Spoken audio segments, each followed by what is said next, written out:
déco. Et donc on a un feedback très intéressant sur l'utilisation de la data au sein du département marketing. Et on va essayer de vous faire toucher du doigt ces problématiques-là, parce que vous allez voir, ça va être un atelier très interactif. On va vous demander de faire des choix. Je vais vous montrer de la data comportementale, de parcours, de profil de l'entreprise et de faire des choix marketing. Donc c'est l'atelier dont vous êtes le héros, on va le voir après. J'ai l'honneur d'accueillir Laurent Morard, CEO de Mandarine Academy. Bonjour, voilà, je suis le dirigeant de Mandarine Academy, qui est une société qui est faite d'accompagnement au changement IT. Et il y a un an, je ne serais même jamais venu ici, ça ne m'intéressait pas. Et on va vous raconter pourquoi on s'est bien intéressé. D'un coup, on s'est dit, ce qu'on fait, c'est du marketing. Et du coup, on a eu un gros succès sur une action qu'on a mis en place. Donc, on fonctionnait en marque blanche, donc personne ne nous connaissait. Après, c'était informatique, installer une solution, puis nous, on faisait la conduite du changement. De façon digitale et humaine, parce qu'on fait beaucoup de webconférences. Donc, on forme à peu près 75 000 stagiaires en webconférences par an. Et donc, on n'existait pas sur le marché, et on avait plein d'intérêt de faire du marketing. Et il y a 1 an et demi, on s'est dit, tiens, si on faisait un truc, on va mettre une plateforme, et puis on va, ce qu'on fait en privé pour des clients, on va le rendre un peu plus public pour toucher un ensemble d'utilisateurs. Donc, on a créé une plateforme qu'on a appelée le MOOC, qui est basée sur les outils de Microsoft, le MOOC Office 35. Et d'un coup, on a eu une réaction, déjà un nombre de personnes qui sont venues assez phénoménales sur la plateforme.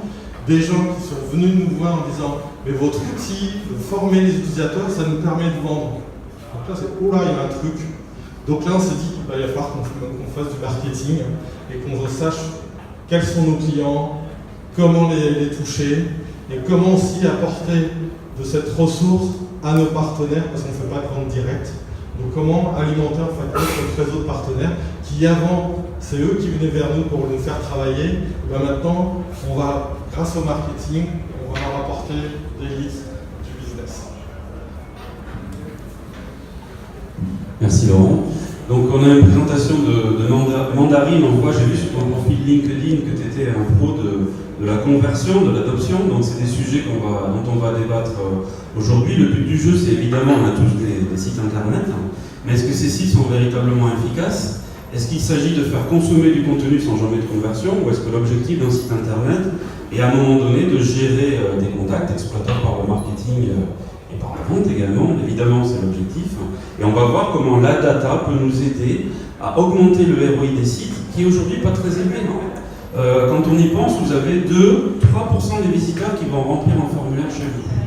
Alors le B2B est massivement dépendant des formulaires. Le formulaire, c'est le CTA qui présente des performances les plus faibles. Alors c'est justement ce que nous proposons chez GetQuanti pour parler un petit peu de nous. On est une technologie de lead scoring qui va permettre d'identifier les décideurs et les entreprises B2B à partir d'IP et à partir de cookies pour vous remettre des opportunités que vous n'auriez pas détectées, puisqu'une entreprise qui fait un super parcours, qui va voir vos produits, qui va télécharger un livre blanc, si elle ne remplit pas de formulaire, elle va juste consommer vos contenus, mais vous n'en aurez aucune trace. Donc c'est vraiment notre métier, le lead scoring, l'analyse comportementale, et on est spécialisé sur le B2B, on ne fait rien d'autre que le B2B. Donc nos algorithmes tiennent compte de critères tels que le mapping des décideurs, le nombre de décideurs qui va se connecter à un délai particulier sur votre site internet, et évidemment quelque chose qui est très important, la maturité du cycle d'achat.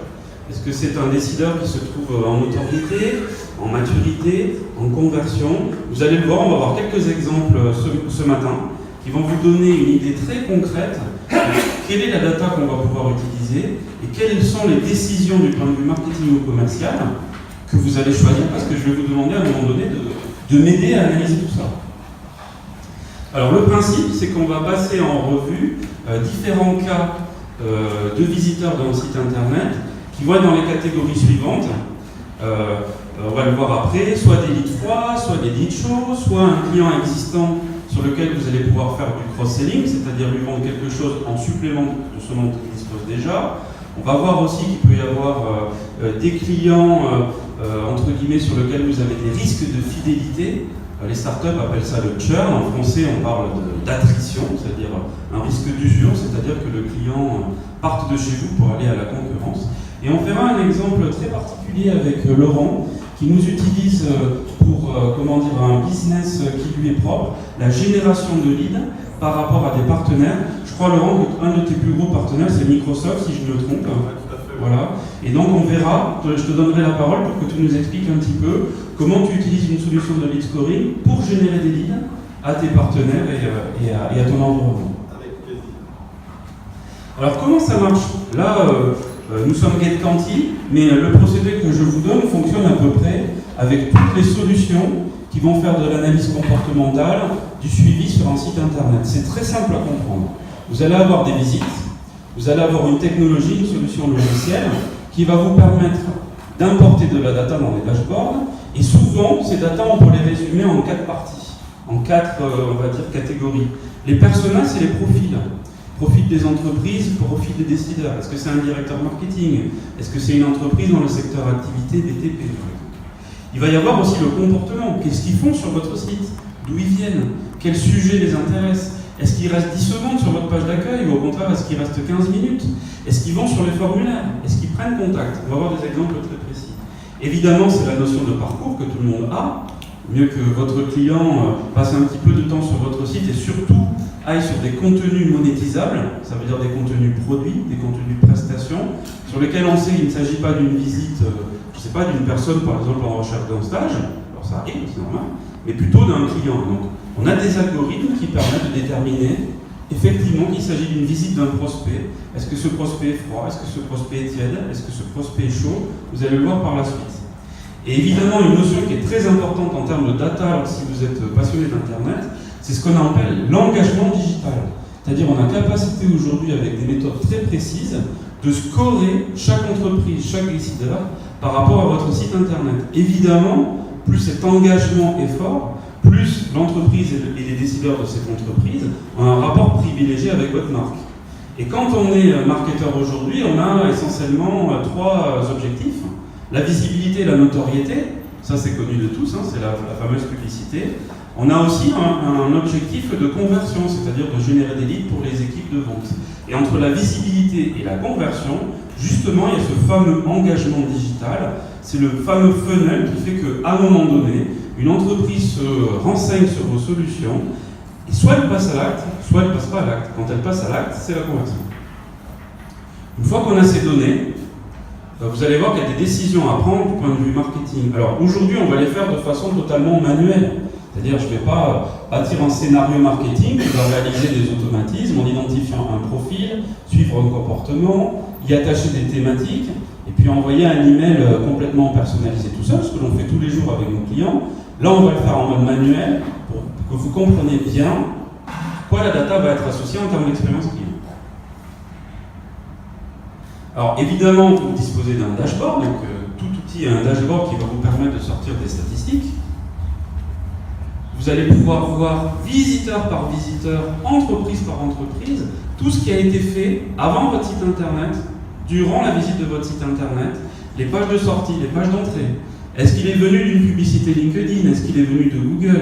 Est-ce que, c'est quelqu'un qui est venu d'une campagne, par exemple, d'e-marketing, d'emailing?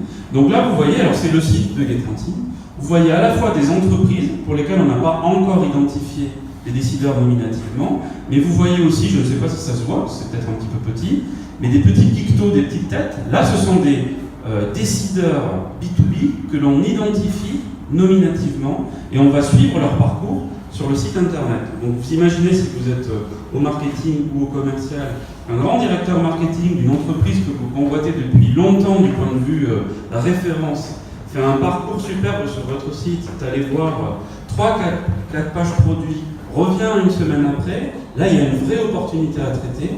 Cette opportunité à traiter, c'est exactement la matière qu'on va mettre à disposition de votre société si vous utilisez des solutions de lead scoring. Alors là, vous avez un exemple. C'est une société que je ne connais pas personnellement, mais il fallait bien un exemple.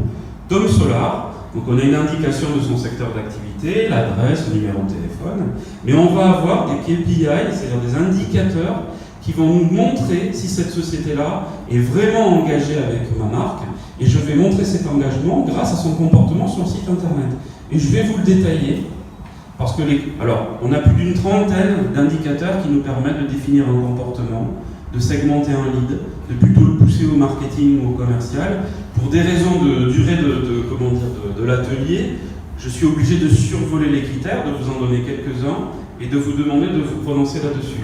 Mais on va étudier les plus récurrents, ceux qu'on utilise les plus souvent, qui sont au nombre de 3 sur les 30.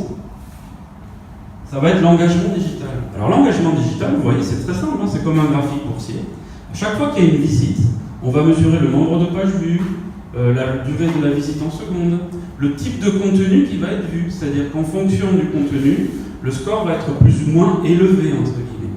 Et quand vous voyez des pics, là c'est les courbes qui montent, ce sont des pics d'engagement. Vous avez un calcul qui est réalisé systématiquement pour chaque entreprise, c'est la petite ligne avec des tirets. Quand ça dépasse ces tirets, c'est que le comportement sort de la moyenne de cette entreprise-là et qu'on peut imaginer qu'il y a un besoin, qu'il y a quelque chose qui peut intéresser cette société par rapport à votre marque du fait de sa consultation anormale, mais dans le bon sens. C'est-à-dire qu'il y a surconsommation de votre site internet. Donc là, je vois par exemple que il n'y a pas, je sais pas, ça devait être le 15 février, il y a un pic de consultation. On en a un très important le 21 mars 2016. Donc ce qui est important de voir, c'est qu'on n'a pas un pic de consultation sur une journée là, pendant un an. C'est cette société-là, elle se connecte tout le temps sur notre site internet. Mais elle a des besoins plus ou moins importants. Et ce qu'on va corréler, c'est la façon dont elle va consommer vos contenus, s'intéresse à votre proposition. On va le mesurer et vous dire, ah, là il y a une opportunité pour la société Dom Solar, parce qu'elle reste beaucoup sur le site et elle va avoir des sujets vraiment intéressants pour le marketing et le commercial. Deuxième critère parmi 30. Alors ça c'est intéressant aussi parce que qui dit B2B, c'est un élément fondamental, dit analyse du cycle de maturité d'achat. Vous avez tous acheté des produits en tant que, responsable ou décideur, et vous savez que dans un premier temps, on va faire une collecte d'informations, on va se faire une idée, on appelle ça benchmarker les prestataires, et puis à un moment donné, on va arriver en décision, c'est-à-dire on va choisir un prestataire. Cette durée-là, elle peut être variable en fonction des entreprises. Ça peut être, une journée, une heure si vous vendez des clés USB. Vous imaginez que si vous vendez des TGV ou des centrales nucléaires, ça ne prendra pas une journée, ça prendra peut-être un an et demi. À chaque entreprise, vous allez avoir une longueur du cycle d'achat qui est différent, et c'est ce que l'on va mesurer nous. En fait, on va vous donner lead par lead, on fait ça par rapport au type de contenu qu'il va consommer dans votre site internet, l'étape du cycle de vente, du cycle d'achat, si vous êtes de l'autre côté, dans lequel il va se situer. Ici, on a un exemple d'une société qui est sur un cycle d'achat complet, puisqu'elle a passé la zone mauve, qui est la zone d'éducation, je me renseigne, je prends des informations. On va aller ensuite sur la zone verte, qui est la considération. Là, elle est allée sur un témoignage client, ça se précise un peu plus. Et enfin, elle est allée sur des contenus relatifs à une phase qu'on va qualifier de décision, les tarifs, les CGV, les contrats. Point important, c'est bien de savoir que le client passe beaucoup de temps sur votre site, est en phase de maturité, est en train de prendre une décision et de faire le choix entre vous et vos concurrents, mais quelle thématique, quels produits, quelles prestations ont intéressé ce visiteur-là. Donc on va avoir, pour la plupart des solutions, des briques sémantiques qui vont vous mettre en avant. Là ici on a un nuage de mots. En fait, les produits ou les prestations, ici ce sont nos produits et prestations. Mais vous pourriez très bien avoir votre produit A, votre produit B, la prestation A, qui s'afficherait. Et vous allez avoir, client par client, son engagement digital.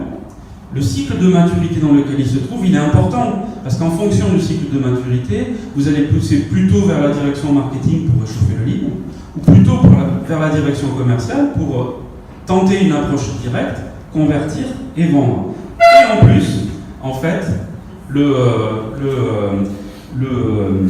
client saura en fait de quel produit et prestation, pardon, le vendeur saura de quel produit et prestation il y a un intérêt pour votre solution. Alors on va prendre, c'est à vous. Donc vous allez avoir un lead froid, un lead chaud et les partenaires. Je pense qu'on n'aura pas le temps de tout faire. Alors sur la gauche, vous avez en fait, je vais vous le commenter moi, un client qui s'appelle MMA. Je vois que le score est relativement faible par rapport à notre contenu. On a un seul pic d'engagement, ce qui montre que le client est venu une seule fois sur une période assez longue. Au niveau du comportement, c'est le graphe en camembert, il est uniquement en maturité. C'est-à-dire qu'il a vraiment pas fait des parcours nombreux et il a survolé mon site internet. Alors, quelle technique je veux employer face... Alors, par contre, il m'intéresse. Moi, les assurances MMA, en termes de site, ça m'intéresse beaucoup.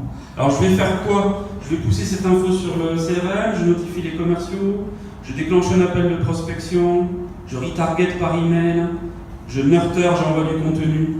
Pour un lead froid, on va plutôt essayer de réchauffer ce lead et donc d'augmenter son engagement. À ce moment-là, on va passer par une politique de contenu et on va plutôt déjà essayer de pousser un cookies pour identifier les décideurs nominativement et par la suite pousser des contenus pour augmenter le besoin de ce client-là par rapport à mon site et tout simplement d'augmenter l'engagement digital. Deuxième cas. Alors deuxième cas, c'est l'inverse de celui-ci. Là, j'ai Verse, qui est une grande entreprise avec un scoring extrêmement élevé. Il fait de multiples visites. Il y a des pics très élevés de scoring où je vois qu'il va vraiment en profondeur dans mon site internet. Il va voir des pages produits, il va voir des pages tarifs. Il est dans une phase très très mature puisque dans le camembert, on est déjà en rouge, on est déjà en décision. On voit aussi les produits qui peuvent l'intéresser. Alors qu'est-ce que je veux faire? Ce sont les mêmes questions. Est-ce que je vais envoyer du contenu? Est-ce que je vais essayer de le retargeter par email? Là, de toute évidence, on est sur un client chaud. Et ce n'est pas le marketing qui va traiter ce visiteur ou cette entreprise, c'est plutôt le commercial. On va pousser immédiatement cette information sur le CRM des commerciaux, les notifier, déclencher un appel de prospection et en parallèle envoyer un email de retargeting pour accompagner la vente du commercial. On va passer maintenant à une phase spécifique de Mandarine, qui est la partie partenariat. En fait, quand on utilise une des fonctionnalités de GetQuanti qui nous permet de repérer un élément dans notre site web. Donc on a notre MOOC Office 35, qui est donc la plateforme de communication qu'on a créée, qui permet de générer du lead, parce qu'on génère de l'intérêt, parce qu'on explique la solution à l'utilisateur final. Donc l'intérêt de toucher l'utilisateur final, c'est qu'on remonte au décisionnaire, donc grâce à la solution GetQuanti. Et donc on le personnalise, on a un truc complètement standard, on le personnalise par une bannière. Donc là on voit l'exemple de Cégide. Et donc chaque partenaire a cette personnalisation. Et donc on va utiliser des fonctionnalités de GetQuanti qui nous permet de détecter cette personnalisation. Et donc dans l'outil de GetQuanti, on ressort que tel client a été sur notre MOOC Office 35 avec telle bannière. Et comme ça, on génère des actions marketing avec les différents partenaires dans le monde IT, qui sont pas obligatoirement des gens très marketeux. Donc on les aide à communiquer dessus et à faire venir des gens sur notre plateforme. Et du coup, on retrouve en fait compte toute cette logique de chaud, de froid. Et donc nous, nos commerciaux, en fait, compte, ne vont pas appeler le client, vont appeler le partenaire, ils vont dire regarde, tu as ce client, tu as ce client, tu as ce client sur lequel tu as fait une communication, il est chaud, donc quel plan d'action on fait avec lui. Donc on est apporteur de leads. C'est un nouveau métier pour nous, on était au centre de formation, mais on devient apporteur de leads. Donc grâce à une plateforme de formation. Ce qui est exceptionnel, Laurent, c'est que tu apportes des leads à Microsoft, tu apportes des leads à des partenaires qui ont des tailles colossales et qui n'ont pas ta technologie et qui font appel à toi. Je pense que ça, tu peux peut-être le Oui, comme exemple juste avant, donc Orange se dit mais c'est un super truc de communication au niveau des clients parce qu'on se rend compte que les clients ils sont saturés d'informations. Donc maintenant, comment on va pouvoir toucher par des éléments pratiques qui vont toucher l'utilisateur. Donc du coup, on forme l'utilisateur, on donne des contenus, des formations webconférences qui sont gratuites pour pouvoir générer ces leads. Donc on l'a fait pour Orange, on le fait pour Cisco, on le fait pour d'autres éditeurs américains qui est Whitby. Ils disent, ben voilà, on a un système super simple pour toucher l'utilisateur final. C'était dit un peu ce matin, le côté dans B2B, ben, il y a l'utilisateur. Et donc il faut trouver comment travailler dans le marketing B2B, il faut toucher l'utilisateur. Et par hasard, ben, on l'a touché avec notre approche formation. Voilà, j'essaie de faire court pour tenir dans le... Il nous reste encore 2-3 minutes avant mon fragment, a priori. Donc il y a une utilisation aussi qui est intéressante de tout ce qui est analyse comportementale. Ça ne va pas être uniquement le fait de gagner des nouveaux clients, ça va être aussi de retenir les clients que vous avez. Parce qu'aujourd'hui, l'Internet a aussi apporté l'information au bout des doigts de vos clients, ce qui peut entraîner aussi une infidélité. C'est-à-dire autrefois, choisir des prestataires, c'était compliqué. Aujourd'hui, il suffit de faire une recherche sur le moteur Google et puis d'aller voir les derniers, les différents sites qui portent sur la prestation qui vous intéresse. Donc là, on a un dernier exemple, après l'atelier sera terminé. c'est un client sur lequel, de toute évidence, j'identifie un risque, moi, GetQuanti, par rapport à ce client. Alors, comme on n'a absolument pas de client à risque, j'étais obligé, évidemment, d'inventer un client, vous imaginez bien. Donc là, vous avez effectivement des pics d'engagement, c'est-à-dire qu'on voit que la personne revient souvent sur notre site, qui a un score qui est extrêmement élevé. Par contre, ce que je vois, et ça c'est complètement modélisable, vous n'êtes pas obligé d'aller voir les fiches à chaque fois, ça se fait de façon automatique, les sujets que ce client va voir, c'est pas le nouveau produit, c'est pas les nouvelles prestations, les nouvelles fonctions que je vais lancer, c'est, si je me trompe, les CGV, les tarifs, c'est un client déjà existant. Et bien là, je vais avoir un risque, en fait, de churn, d'attrition. Tout est là pour me dire, attention, ce client doit être rassuré. Donc là, par exemple, en choix marketing, je pourrais, par exemple, est-ce que je vais envoyer ce client sur un scénario d'emailing de fidélisation, générer un appel en interne, lui envoyer des contenus. Ben là, on va embrayer une mécanique marketing particulière qui est plutôt le marketing de la rassurance. Donc on est par exemple en train de travailler sur ce type de sujet avec le groupe Engie par rapport à des dates anniversaires de contrat. On va focuser sur chacun de ces clients-là un comportement lorsque je sais que ce client-là a bientôt terminé son contrat, pour voir s'il y a une satisfaction, pour voir s'il y a un risque. S'il y a un risque, on va embrayer une stratégie marketing particulière avec des contenus et des actions spécifiques. Je vous remercie d'avoir assisté à l'atelier. Je ne sais pas si vous avez des questions. A priori, pas de questions, donc on va être dans les temps. Tout était clair. Merci à tous. Merci à vous.